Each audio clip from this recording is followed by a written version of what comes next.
Today is 9/11, 2018. It's been 17 years. 17 years ago? Did you see the headline? There was a school, and they were going to do the little, like, you know how they put out little crosses for all the people that died? Mm-hmm. They do, like, the 9/11 memorial. And they banned it because it's insensitive to Middle Eastern students. What? Yeah. Is it the crosses part, or is it the fact... Well, that might promote Islamophobia to remind us of that thing that happened. That's outrageous. I'm honestly surprised it's not a federal holiday yet. Are you... Where were you guys when that happened? It's not really related to the news at all, but... I don't even remember. I was in a calculus class, and everybody was like, "Are you going to let us go?" And he was like, "Nope." I remember I was in a homeroom. I was in, I think, middle school, 6th grade. I remember that. We did not go home that day. Yeah. Actually, how long was it between the two planes? I remember the teacher turned off when the second one went in. She was like, "Okay, we're done watching this." I missed that one too. I was doing something, or on my way to another class or something, and I was like, "Oh, that happened." Our teacher turned on the TV because she was like, "It's a historical event. You guys need to see it." And then when the second plane, she was like, "Never mind," and just immediately like shut it down. And we weren't allowed to talk about it anymore. They're like, "You can talk about it with your parents later." Well, on that bright note, Yeah. Starting the news. Ooh. You know, we should remember it though. This is one of those things where it's like, hey, we're not allowed to talk about the horrible things in history that happened. No, we should talk about them. They have meaning. And maybe learn something from them. Yeah. Be introspective.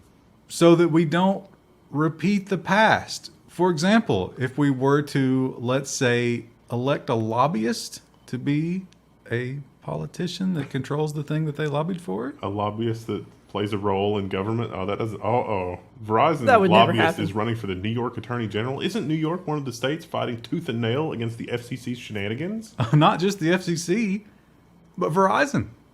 The case is still ongoing, I believe.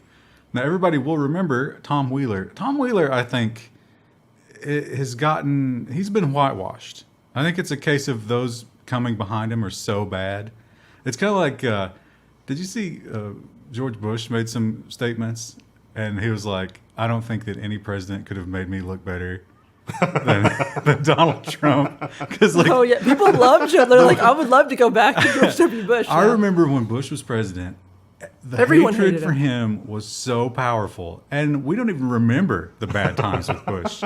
Bush is like that, ex-girlfriend. It's like, why did we ever even break up, Bush? He wasn't malicious. He's just slow. Yeah, like I never felt. Yeah, that's a great way to put it. Yeah. So, those stories. We didn't start on the first story. Oh, What have I done?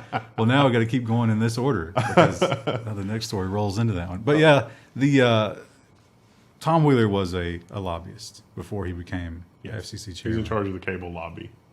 And so is this lady. I don't know that. I think Pi was a lawyer, right? Yeah. Not a lobbyist. He was a lawyer for Verizon. Exactly, but he wasn't a lobbyist. So That doesn't sound like it's a lot different. No. And we definitely have been electing FCC people from the industry. And they always make the argument where it's like, well, who better suited to know the needs of this than somebody who works in the industry? well, I mean, they're not completely wrong there, but it's like if they're bought and paid by that same industry, is that really the best? I feel like we're living the old Flash cartoon sharks. Like it's sharks running around in people suits. And those are definitely sharks in people suits. I think I missed that development Yeah, on the early that is internet. I don't know that reference. That's a reference Obscure. that very few people are going to get. Going to be so many links in the description of that YouTube engagement. Was that on Something Awful?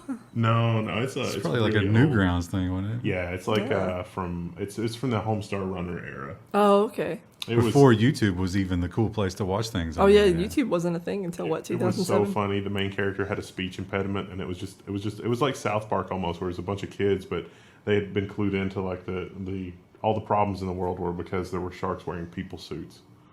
Of course. Sounds like Yeah. just a Cutting political real commentary. piece of hilarity there. Well, what else? Another thing that you can have a nice deep belly laugh about is Frontier trying to force its employees to lobby for it.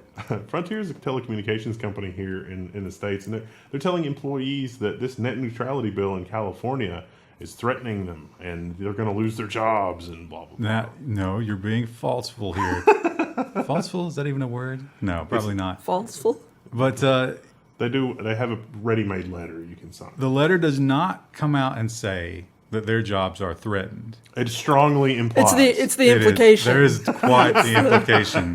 Yeah. And they give them a nice little button to click to automatically. It's what the pro net neutrality people do as well. They give you that like form letter you can click, and you're not required to do it, but I bet they're click tracking. Is it like the form letter that was sent on subscribers' behalf with the FCC, like the whole stolen identity thing? I think they might have learned their lesson there. No, but- No. I guarantee you they're going to do it anyway. If it gets dicey, they're just going to hit send on those. They're going to send one that's like, you wouldn't believe what clicking this link will do for your page. I better click it. Well, now back to the story that I meant to lead with. Oops. I didn't know. Have you heard of Five Eyes before? Yeah. No. Yeah, we talked about Five Eyes Did we? That's such a terrible name. I didn't even remember it. 2 years ago. It's It's like it's trying to be an insult, but not Well, really. it's U.S., Australia, Canada, New Zealand, and who's five? It's that information share, Germany or somewhere. thought they or were EU all- or I don't know. The Five, like we talked with the context we talked about it before was when the NSA wants to spy on an American citizen, they just have people like MI6 do it in the UK. I don't know if the EU is part of it. I think it's a different thing. But yeah, Five Eyes. It's a agreement between nations, and they have come out. And again, it's much like the form letter. They're not saying that they're definitely going to force encryption, but the implication is very severe. The agreement is apparently to force the industry to provide a quote unquote lawful access through backdoors, but like there's no implementation details, there's no guidance. I mean, a backdoor is not smart enough to know if it's law enforcement or the bad guys. So it's going to lower everybody's security overall. Honestly, if you're Google or some other service provider and you're watching this and you want to get ahead of it, you need to provide a way for individuals to do their own encryption and take the encryption away from the service provider so that it no longer matters. Yeah, but they're saying that they will pass legislation that would make that illegal. At least it will be transparent. I feel like a lot of the stuff that's happening with this is happening behind closed doors. Like there are warrants executed and people have no idea. And because people have no idea, I think that there are people that are getting those warrants that say, if people are going to know about this, I'm going to be a little more conservative. But if nobody's ever going to know about it, hell, I need the whole thing. Well, you're looking through rose-colored glasses. Well, it's going to make them not use the secret court for this too. United Kingdom was the other one. That's why it was so easy to forget. Oh, okay. Oh. Well, they're exiting the Brexit or whatever. Yeah. Oh, is that going through now? Ooh, they're trying. I don't know. That's one of those things you see in the headline every week, and it's like Trump. I'm so desensitized to it. I don't even keep up with it anymore. Engagement challenge. Somebody that lives there, tell us what's going on in the comments. How bad is it? And then They they'll don't all know. argue amongst themselves. We have a couple Brits in our Twitch chat, and they'll argue about Brexit in the chat. Some pro, some con, mostly pro. We don't know. Well, one thing I think we've demonstrated on the Level 1 news time and time again, and you can't argue against this. This is objectively true. The U.S. government is incredible at coming up with acronyms. That's true. In this case, it's just Bernie Sanders. So Bernie Sanders has introduced the BEZOS Act. Stop Bezos. S Bezos, or I don't know. I think The headline just says Bezos, but it's it's the B stands for bad employer. So, like, without stop, couldn't it be that you're encouraging bad employers? usually that's how it works in Congress. What's the acronym stand for? Let's read it out. Stop bad employers by zeroing out subsidies. Woo. And it's just a total coincidence. How much That do you it think, spells that, yeah. Like, do you think we'll get to a future where the government accountability is such that we can tell you to the penny how much it costs for legislators to come up with that name? Oh yeah, they spent at least 2 hours on it. Well, you got to keep in mind that, we operate at a deficit. So if you can always look at it as not only could there be a price on it, but there's also an interest rate because we borrowed that money. But so what he's wanting to do here, and I disagree with this, but I do agree. What Bernie Sanders is saying is we need to stop corporate welfare. Sounds good, right? Why would giant corporations get welfare?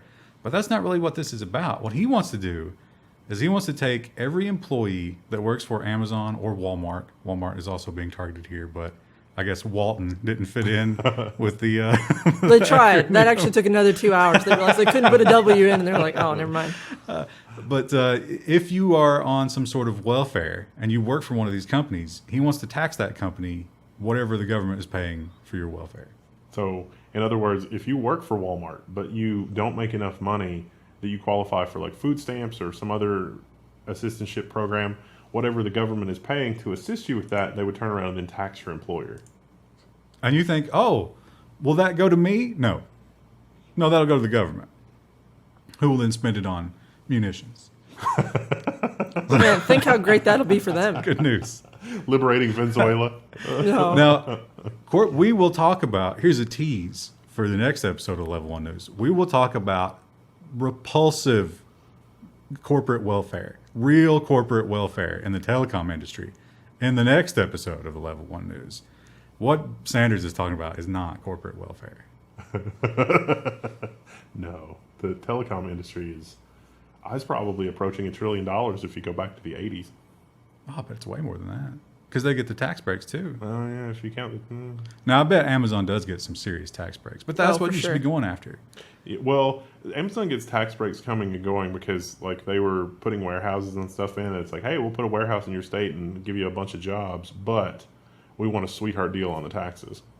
But then, unintended consequences. How long before Amazon just packs up and leaves? Yeah. So, I mean, hey. How long before that warehouse employs 3 people and 7,000 robots? Exactly. Yeah. Bernie Sanders is doing major things for robot development here. He doesn't even know it. He has no idea.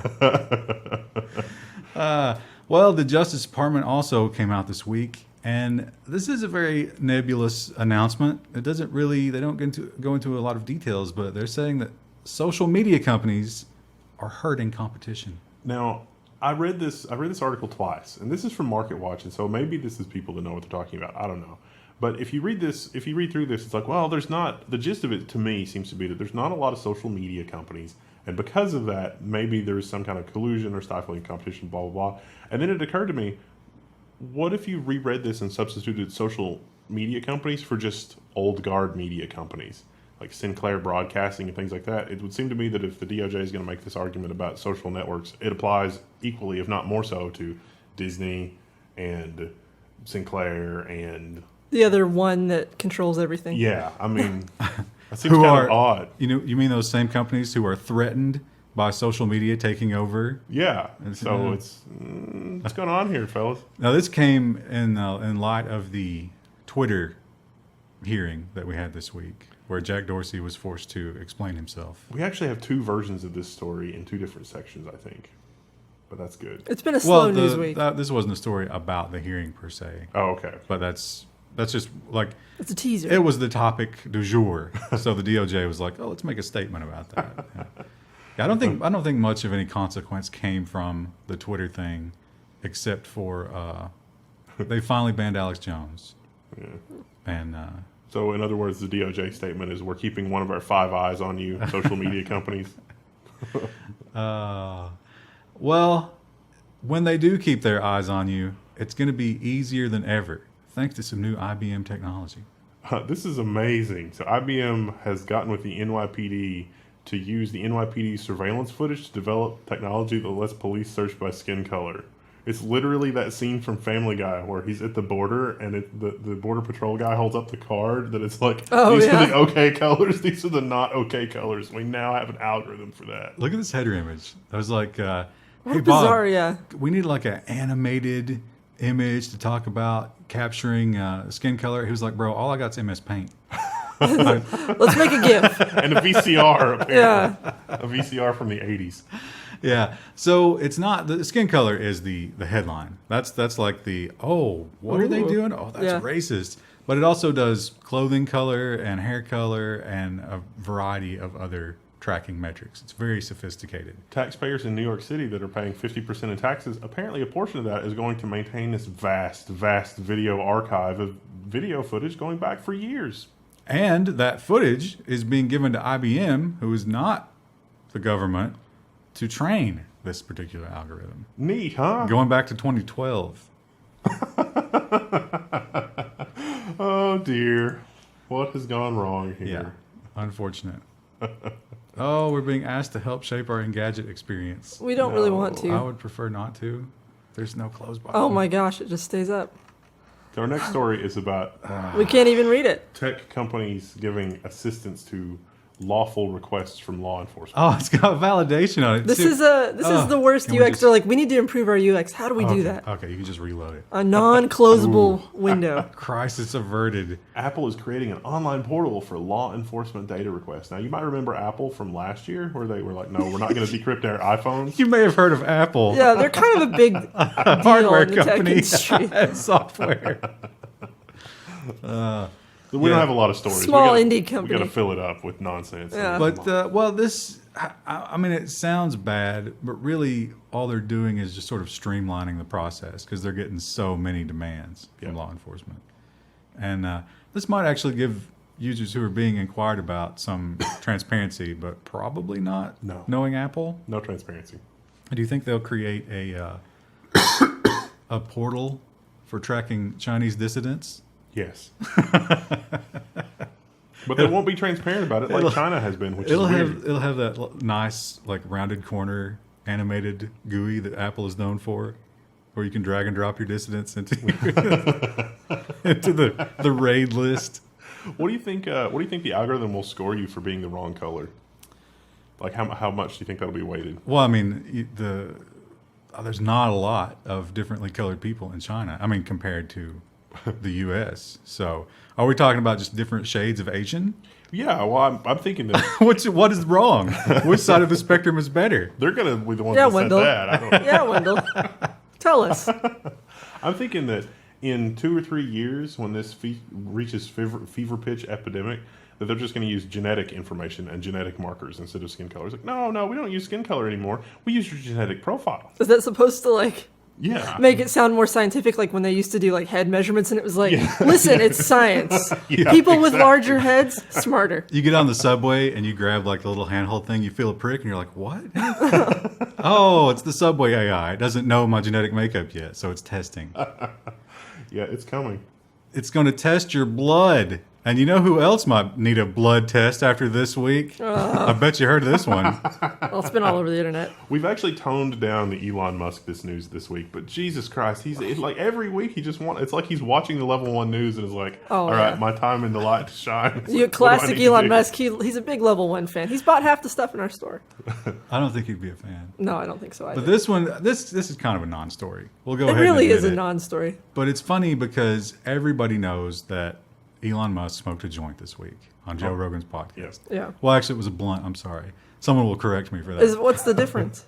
A blunt is a cigar paper. So it's tobacco roll with marijuana inside. Wow. A joint is simply rolling paper. Of course. Right. The distinction She's really she's matters. so innocent. Yeah. Anyway, I don't think the Air Force even cared, but so the Air Force has involvement with Musk because of SpaceX. He's got some kind of security clearance. And the rule is if you have security clearance, you must follow the federal laws Not state. on drug laws, not state. So he did violate something by smoking pot. But it seems like the Air Force doesn't really care. I mean, it is sort of a non-story. I mean, like he's tanking everything else in his life. I mean, let the man have a joint. Can you imagine? Can you imagine? He's in a legal state. You're on the International Space Station, and they're like, listen, guys, that oxygen delivery is going to be a little slow this month because Elon Musk smoked a joint. They're already freaking out about their little, You know that their hole little you hole. got? Yeah. Well, we want to top off your oxygen, but we can't. Sorry, because there's this plant that grows, and some people like to set fire to No, it. don't freak out right now because you're wasting more oxygen the more you breathe. So Well, this is a story. I'm sorry, we just can't relate to it. I mean, living in a country that shapes culture for the entire world, we just we comes the downvote. we can't get our heads around this one. No? TechCrunch has got an article about how the EU is moving ahead with cultural quotas for streaming services. So, like services like Netflix, by law, would be required to provide 30% of their catalog would be stuff from that country, like cultural EU, whatever, I guess. So 30% like Gerard Depardieu.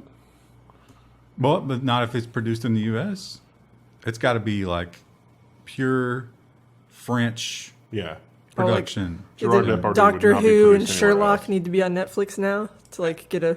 I guess the British won't be in the EU soon, so you couldn't even do British shows. They'll probably do their own version of this though. Yeah. But yeah, and the really cool thing about it, or the really dystopian thing about it, depending on how you look at it, is not only must you have it, but it must be prominently displayed. Like you can't hide it away in its own category that no one cares about. What if the content's genuinely awful?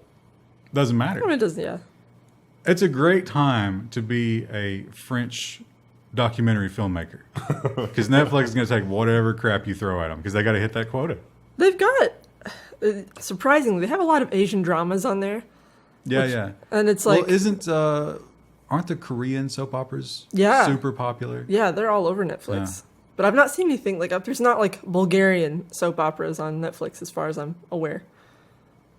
I like some of But now those there will be. Japanese comedy shows because it is a totally different, cultural kind of comedy. But Yeah. sometimes it crosses over in a kind of a juvenile way, usually. Yeah. Well, Google, this is Wendell only watches Star Trek, so that's why he's confused. You can get stuff other than Star Trek on there? okay. So let me throw out. We got plenty of time this week because the stories are short. So let's give you a hypothetical situation, right? You know how the weebs will sometimes learn Japanese just so they can watch anime? Let's say somebody made a next generation caliber Star Trek show, but it was in like Croatia or something. Would you learn that language to fully enjoy it? He'd probably pick it up just watching it. That's what the weebs do. Yeah. Like they watch it and then they learn really informal Japanese because they've watched so much anime. And then if they try to like go to Japan or speak to a Japanese person, it's like, whoa, they're way too casual with their speech, or like they're using a lot of slang. You'd probably do that if you learned Croatian. I probably would study the subtitles, yeah. I mean, if I pick it up, great, but I don't know that I would make a special effort for it. What if there were no subtitles? That would be problematic. Yeah. Well, I'd probably just download the subtitles from the internet, because that's a thing. Not always. You would go to the forums and be like, who knows Croatian? What? Okay, let's take it deeper.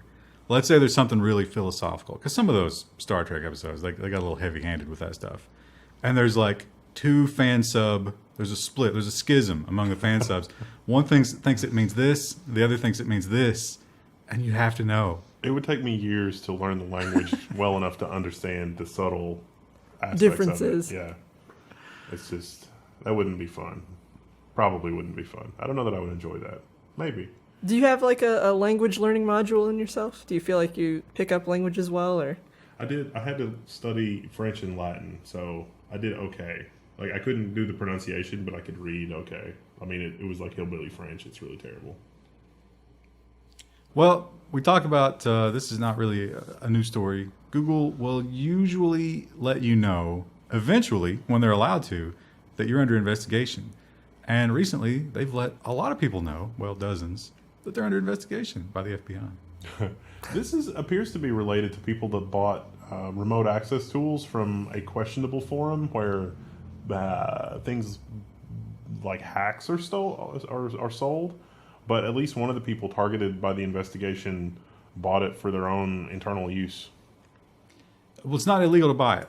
That's the important distinction here. Like, It's intent. It's the intention. you're allowed to own it, you're allowed to buy it, but I think creating it and selling it, maybe there was some sort of law against that. No, you can create it as well. It's all intent. If you create it for criminal purposes, then that's illegal. But if you create it because How would they ever prove that other than you admitting it?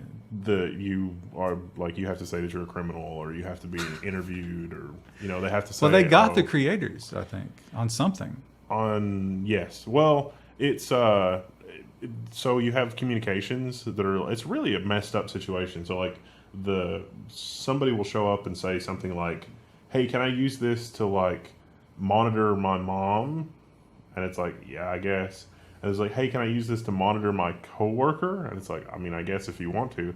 And so then if you say that crosses the line, because it's like, well, I'm not in IT. I just want to monitor them. And if you're like, yeah, whatever, I don't care, that's not good enough. It's like the lie detector guy, where the people were telling the lie detector guy, hey, I want to use this to become a criminal, and he's like, I didn't hear that, I don't want to know that, because they told him that somehow made him culpable. I think there might be a little more nuance to it. I'm not sure that your legal expertise here is on point, but for whatever reason, they are tracking everybody who bought the software. Yeah, which doesn't seem right. Yeah, and there is definitely no provable crime with some of those people. Yeah. So, unfortunate. Well, we talk a lot about memes, and one thing, we were talking about the Star Trek thing. One thing that comes up pretty often are we'll get nasty comments from people who watch these, and they'll be like, I can't believe how racist you're being, or I can't believe how insensitive you're being. And it was a joke the whole time, and it totally went over their head. Because some people just, they're humorless. And unfortunately, there are a lot of them watching this. And that is maybe what makes this next story extra terrifying. Saudi Arabia has declared online satire a punishable offense. Look how happy he looks about it, too. His smug aura mocks me. I think that's the prince. Aren't there multiple princes? I think they murdered the rest of them. Oh, wow. There's crazy stuff that went down in Saudi Arabia. They locked that one guy in a hotel for like 6 months or something. They have like a huge royal family. I don't even know all the stripped away a lot of their money.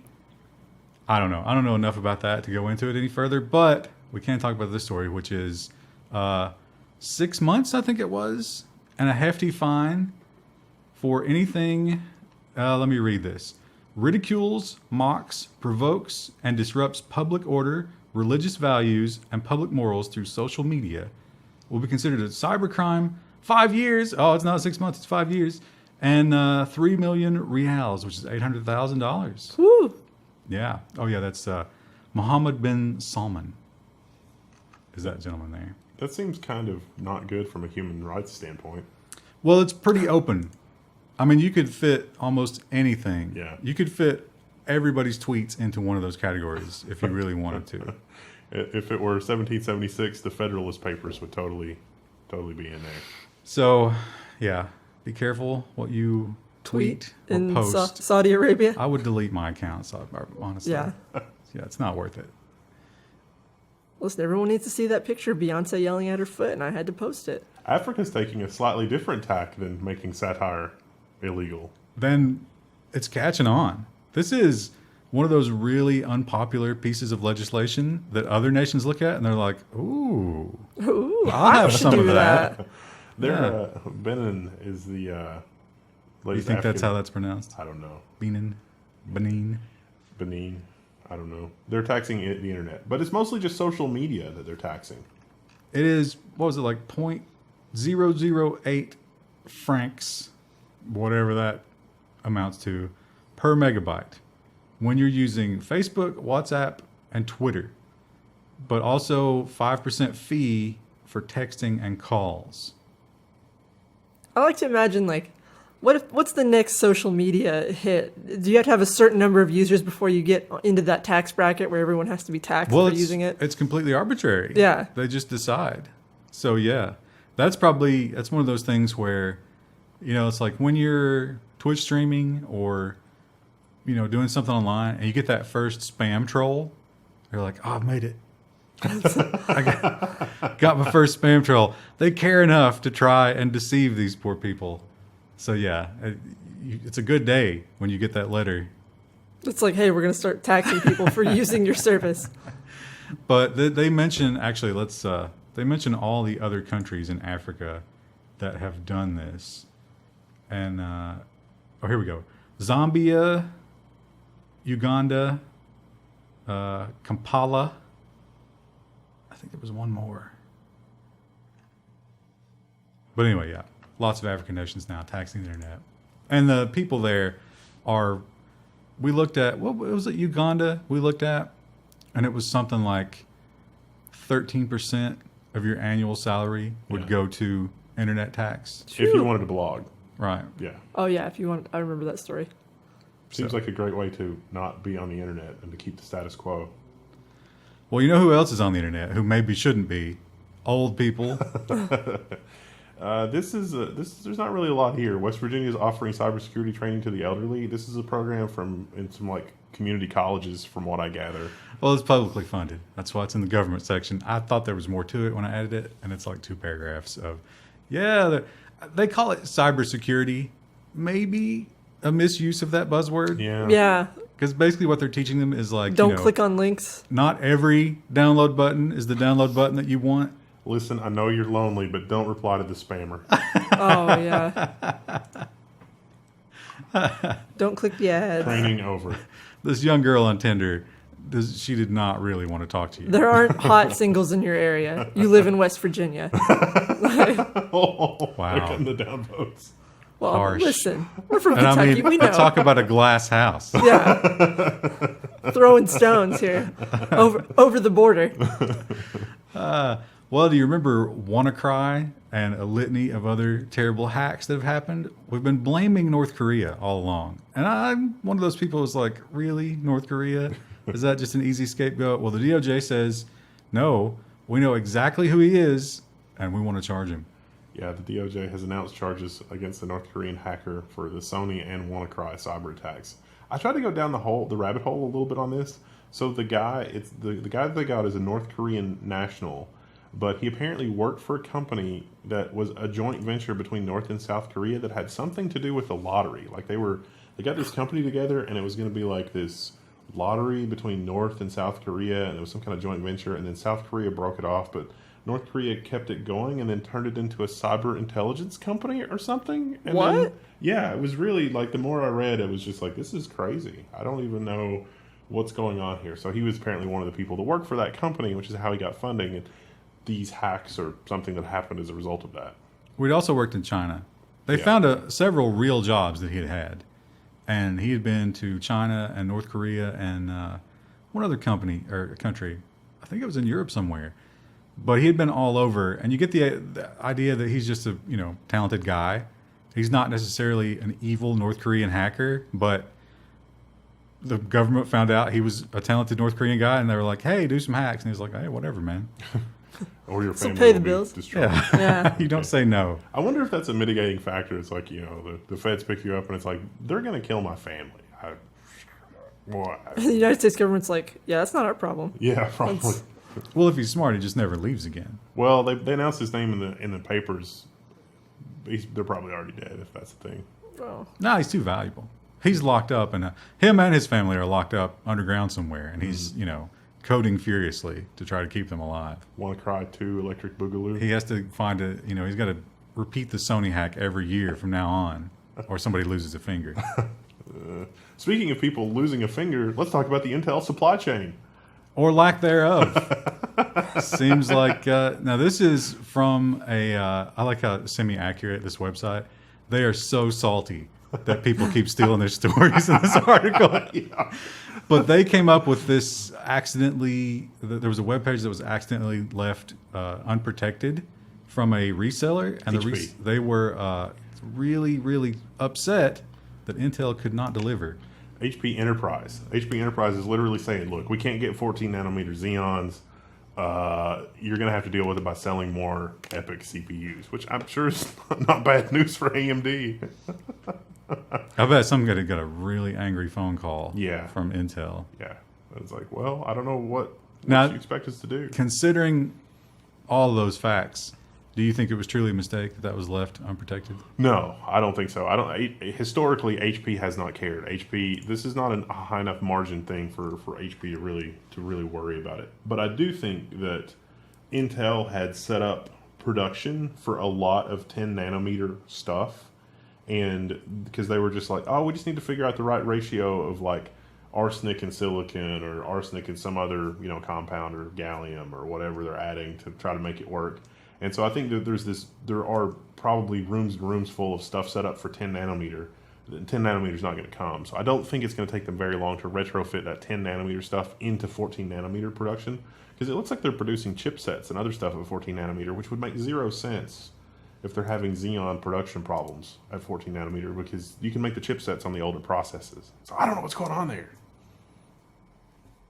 Well, for this next story, I have to admit, our collaboration software screws up Tom's Hardware links. Come on, Tom's Hardware.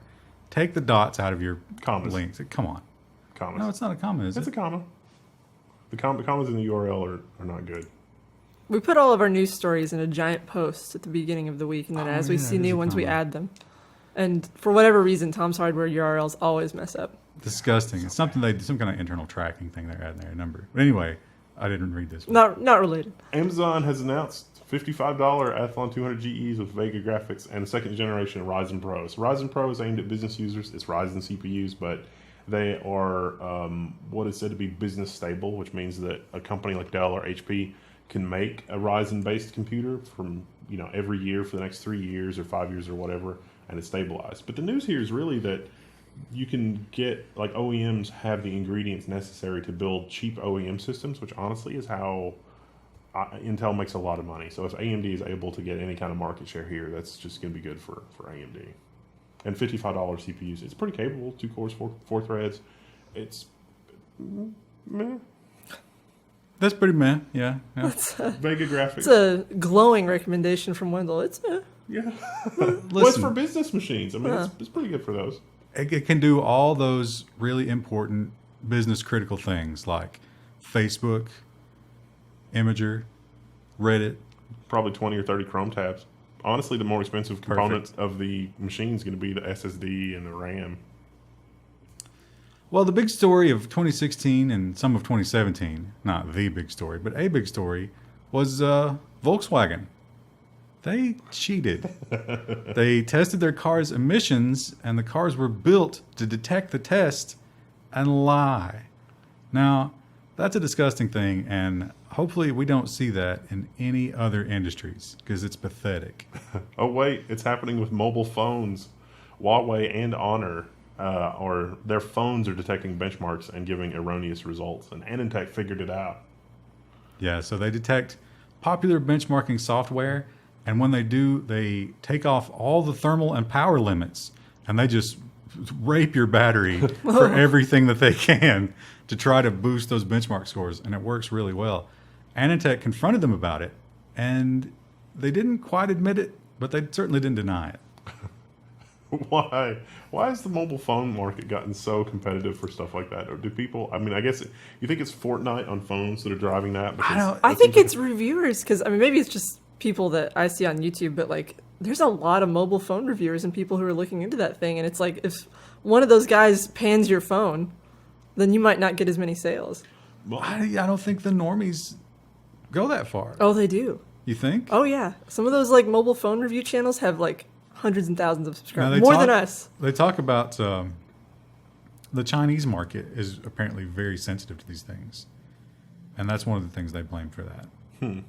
it's like people in China want to buy the fastest phone ever. Exactly. Yeah. Well, Yeah. it's a status thing, isn't it, over there? I think it probably is here too, to an extent, but like I think in China it's way more. They're so focused on numerics.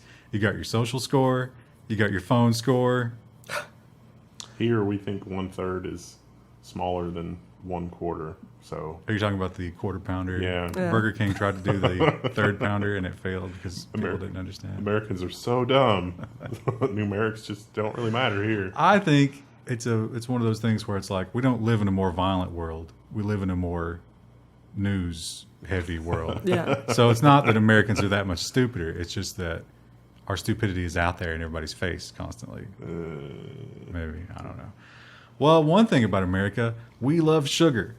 And maybe that will make us particularly good at this NASA challenge. Any of you academics out there, if you got a way to turn CO2 into sugar in the very thin Martian atmosphere, NASA is going to give you not $1 million, but $750,000. If you submit your paper and you're a finalist, you get like $50,000. But they're going to select 10 finalists or 25 Is this like finalists or spec something. work for science? Yeah, basically. Essentially, yeah. No, I think if you get all the way through, it's ultimately $1 million. But there's like several phases. Maybe.